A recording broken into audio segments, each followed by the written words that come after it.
Asterisk, asterisk. Title: Shattered Silence. The night was heavy with the kind of silence that felt oppressive, pressing down on everything like a suffocating blanket. The only sound came from the occasional rustle of wind through the trees, their skeletal branches scratching against the old Victorian house like bony fingers. Inside, the air was still, thick with the scent of age, dust, decaying wood, and something else, something bitter that clung to the back of the throat. Tom wiped the sweat from his brow as he quietly eased the front door shut behind him. The thrill of adrenaline surged through his veins, mixed with the familiar cocktail of fear and excitement. This house was supposed to be a score, an easy in-and-out job. The owner, some elderly recluse, was rumored to be out of town. No one had seen her for weeks, but the place, with its cracked walls and boarded windows, seemed as if it hadn't seen a living soul in decades. "Let's get this over with," he muttered to himself, a chill creeping up his spine that he tried to shake off. Tom moved through the hallway, his flashlight cutting through the darkness. The beam danced over peeling wallpaper and dust-coated furniture, revealing a once grand home now in a state of neglect. Every step on the creaking floorboards sent echoes through the empty rooms, making the hair on the back of his neck stand on end. It felt as though the house was watching him, its dark corners concealing unseen eyes. The plan was simple: find the valuables, get out. But as Tom searched the ground floor, there was nothing of worth. No jewelry, no cash, not even any old silverware. Frustration gnawed at him. He headed upstairs, hoping for better luck. The second floor was colder, the air thick with a musty smell that made him wrinkle his nose. The flashlight beam landed on a door at the end of the hallway, slightly ajar. Tom hesitated, a strange feeling of unease twisting in his gut. He could have sworn the door had been closed when he'd first walked by. He pushed the thought aside and nudged the door open. The room beyond was dimly lit by the moonlight streaming through a gap in the curtains. It was a bedroom, though barely furnished. Just a bed, a dresser, and an old rocking chair. The bed was neatly made, the sheets tucked in with military precision. Tom stepped into the room, his flashlight flickering as he did. He cursed under his breath, shaking the light until it steadied.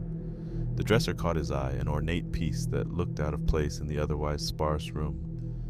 He opened the drawers, his heart sinking as he found them empty, save for a few moth-eaten garments. As he reached the bottom drawer, the rocking chair creaked, a slow, deliberate sound that froze him in place. The room's chill seemed to deepen, and Tom could feel a presence behind him, a cold breath on the back of his neck. He whipped around, his flashlight flickering wildly as he scanned the room. The chair was still, unmoving, and there was no one there. But the sense of being watched had grown stronger, almost suffocating in its intensity. Tom backed away, his pulse racing, the logical part of his mind struggling to dismiss the fear clawing at him.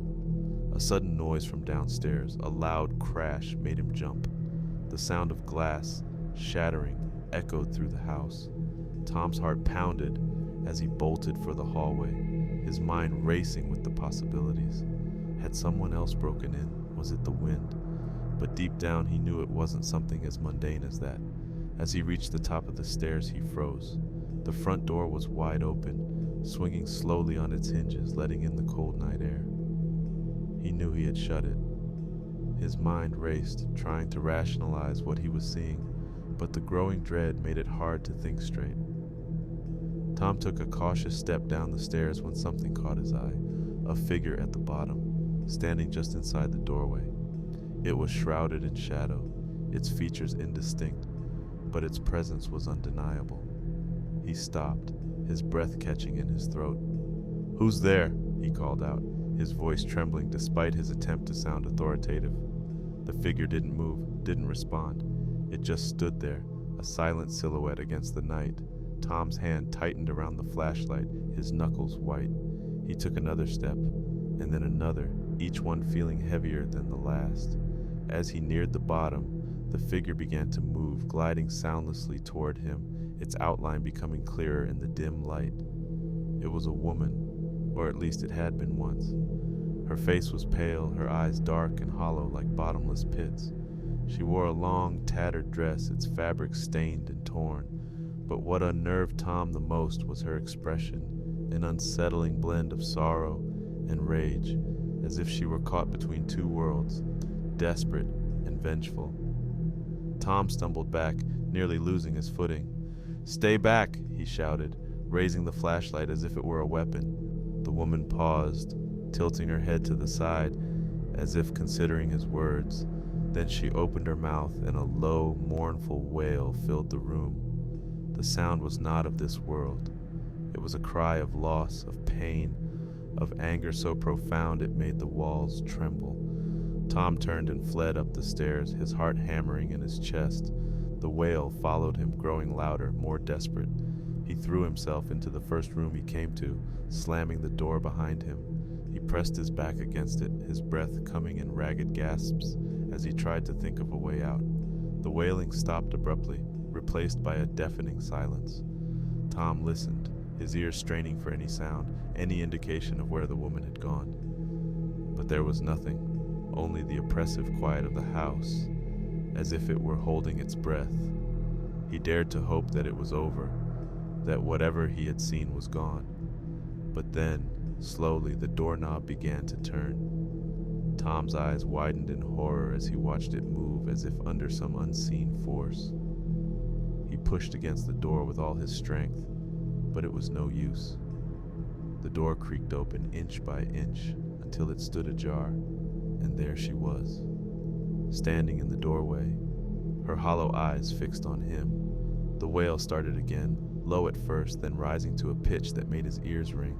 She reached out a hand, her fingers like claws, and Tom felt a cold grip around his throat, tightening with an unnatural strength.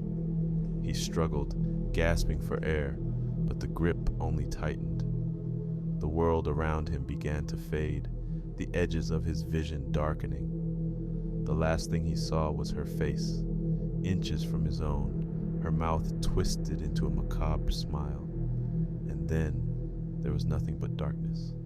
The next morning the house stood silent, bathed in the cold light of dawn. The front door hung open, swinging gently in the breeze. Inside, the only sign of the intruder was a single flashlight lying in the hallway, its beam flickering until it finally went out, leaving the house in darkness once more.